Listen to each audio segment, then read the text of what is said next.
সারা বাংলাদেশের বড় ছোট যারা আছেন তার কাছে আমার সালাম গ্রহণ করবেন। আমি একটা উদ্দেশ্য বলতে চাই যে আমাদের একে একে তিনবার প্রাইম মিনিস্টার খালেদা জিয়া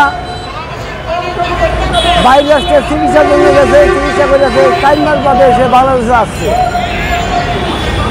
আবার ফিস দিয়া একদিন না দুদিন পরে আবার আমাদের দুবার মহান রাষ্ট্রপতি আব্দুল হামিদ সাহেব অর্হুনি ছাত্র সে ফলাই গেছি যা ছাত্ররা তারা আন্দোলন করে যে একজন দোষী খুনি সে কীভাবে উভনভাবে সে বাংলাদেশ তো হারিয়ে যায়, এটা গিয়া জাতির সাথে একটা কল্পনা হয়ে গেছে যে কার মারফতে গেল, কারা ভাড়াইলো, এটার জন্য জাতির কাছে একটা পুরো একটা কল্পনার মধ্যে রয়ে গেছে।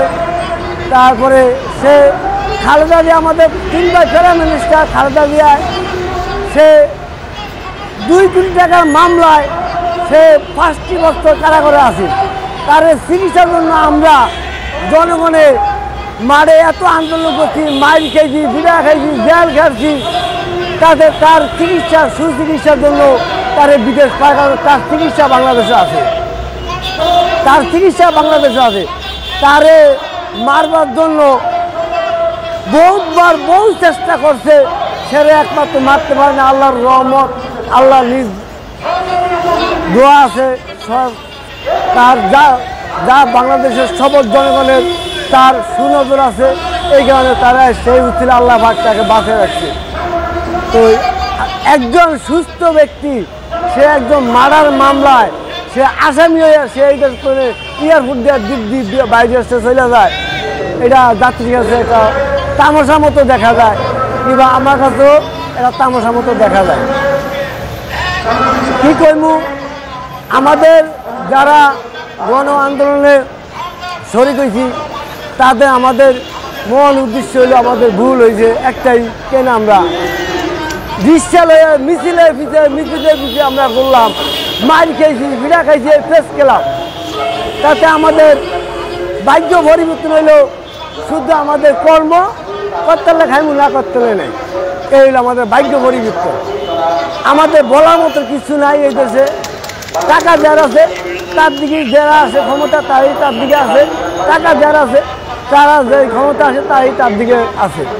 সাধারণ জনগণের দিকে কোনো পরিবর্তন দেখি না, সাধারণ জনগণের কোনো উন্নত কিছু দেখি না। এদেশে সাধারণ জনগণই থেকে যায় আর বড় লোক হয়ে যায়। তাহলে আমরা সাধারণ জনগণ যদি সরকার মনোভাব, আমাদের প্রধান উপদেষ্টা ডক্টর ইউনূস সাহেব একজন সম্মানিত ব্যক্তি, আমরা বড় আশা করে তারা আমরা ক্ষমতা আনেছি আন্দোলন করে।